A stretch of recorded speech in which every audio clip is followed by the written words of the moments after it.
शरद पवार साताऱ्यात बैठकीसाठी दाखल. शरद पवार साताऱ्यात सैनिक स्कूल येथे हेलिकॉप्टरमधून उतरताच कार्यकर्त्यांनी केले स्वागत.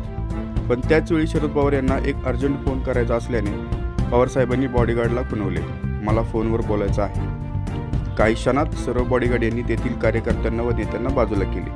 आजच्या बैठकीत ठरणार साताऱ्यातून राष्ट्रवादी शरद पवार गटाचा उमेदवार कोण? पाहूया वेगवान सातारा. लाईक करा, शेअर करा, सबस्क्राईब करा.